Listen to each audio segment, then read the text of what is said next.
They say the trick to a good marriage is compromise. I say the trick is knowing when the contract's expired and both of you are still pretending it's valid just because you laminated it.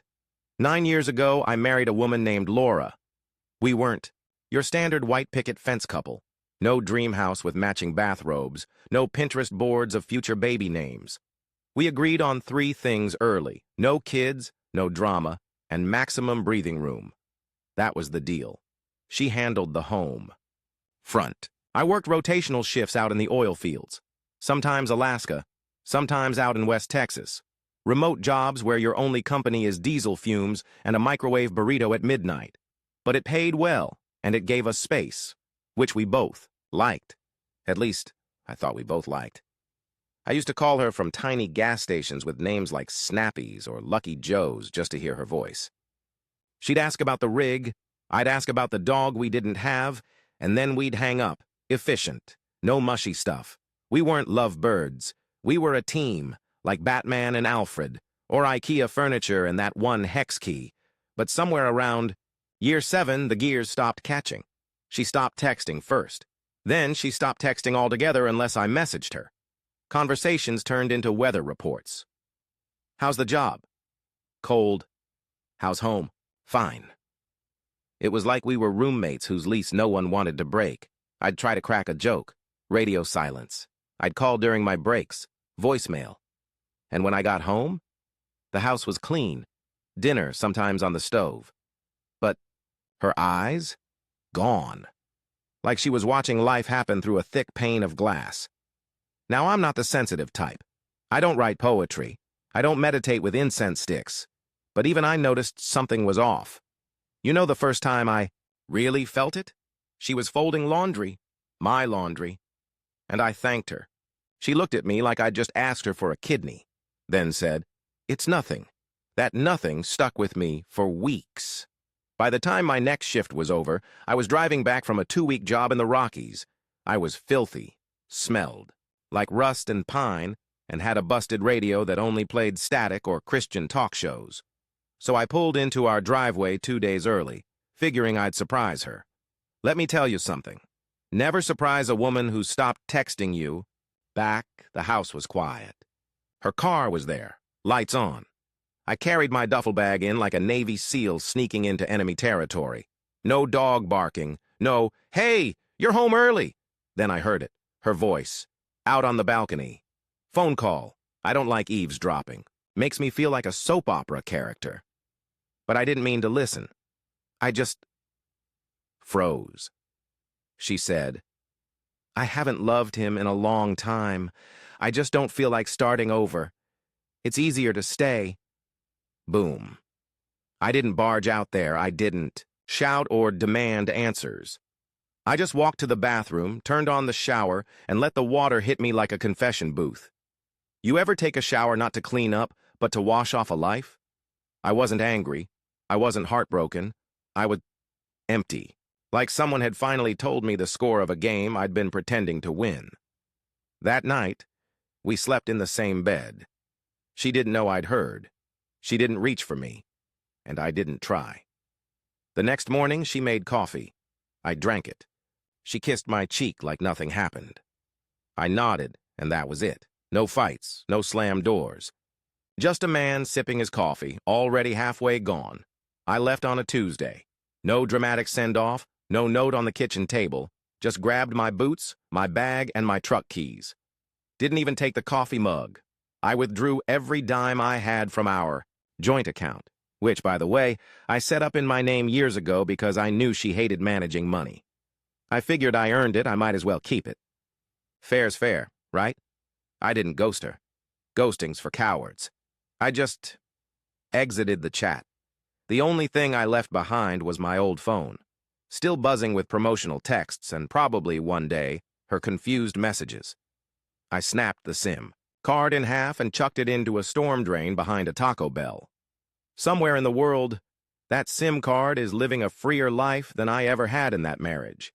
I drove north, no real destination in mind. Just the vague idea that Montana had mountains, bad Wi-Fi, and nobody asking questions. By sunset the next day, I was in a town so small it didn't even show up on GPS. You could blink and drive past it, and half the stores had those rusty "closed" signs that no one ever turned around. But I saw a handwritten flyer on a gas station window. Old cabin for rent. Cheap, quiet, repairs needed. Inquire with Joe. And Joe, as it turned out, was a retired firefighter with one leg, 3 dogs, and a deep mistrust of smartphones. We got along great. He gave me the keys to a one-room cabin with a tin roof and a front porch that creaked like it had secrets. No central heating, but I'd worked in colder places. I paid him 3 months up front in cash and got to work. Day 1, patched the roof. Day 2, rewired the lights. Day 3, installed a wood stove and accidentally gave myself mild smoke inhalation. Joe laughed for 20 minutes. "You'll fit in just fine," he said. I picked up odd jobs around the area, fixing fences, tuning up old snowmobiles, helping Mrs. Carter haul firewood since her back gave out in '98 and never returned. I didn't ask questions. Nobody asked mine. No one cared where I came from. And for once, neither did I. Out there, my days were filled with honest work and quiet nights. I chopped wood, ate when I was hungry, slept when I was tired. I hadn't felt this human in years. No emails, no calendars, no pretending. I wasn't healing. I wasn't on some self-discovery mission. I was just existing. And somehow, that felt like freedom. Then one night, the phone rang. And here's the kicker. I didn't give my number to a soul. It was a burner phone I'd picked up in the next town over, mostly for emergencies. I hadn't used it much except to call Joe when his truck broke down. So when it rang, I assumed it was him. But nope. The voice on the other end? "Michael? Is it really you?" Laura. I didn't say anything, just stared out at the snow piling on the porch rail. She sniffled. "I've been trying to find you for weeks." I still didn't speak. I didn't mean what I said. It was just stupid stuff. I was venting. "You came home too early and—" I hung up. Didn't say a word. Just tapped the red button, blocked the number, and tossed the phone on the bed like it had burned me. She called again an hour later. Different number. Same script. I was emotional. It wasn't real. "Please call me back." Click. Blocked. I wasn't mad. I wasn't even tempted, because I realized something right then. She didn't miss me. She missed the routine, the safe fallback, the husband who handled everything so she could drift through life without friction. She missed the guy who took care of the bills, fixed the plumbing, and didn't ask why she stopped saying goodnight. But that guy was done. After that first call, the floodgates opened. She tried again the next morning, then again that night, then from another number. Then 2 more after that. Every time the message was different, but the goal was the same. One voicemail started with a sob. "Michael, I miss you. I've made mistakes. I didn't mean it. Please just let me explain." Another one was colder. "You can't just disappear like this. That's not fair. You owe me at least a conversation." Oh, funny word, that. I owed her 9 years. I owed her every home repair, every late-night grocery run, every time I asked if she was okay, and got "I'm fine" in return. I paid that debt in full, with interest. And now? I owed her nothing, so I kept blocking numbers, like a teenager dodging spam calls about his car's extended warranty. But still, something about the pattern bugged me. Not the guilt. I didn't feel any. What got under my skin was how quickly she pivoted between "I'm sorry" and "you're the bad guy." Classic tactic. Make me doubt my decision. Twist the knife just enough to make me wonder if I was the one who'd bailed too fast. So I sat on my porch one evening watching the snow melt off the pine branches, and I wrote her one single text.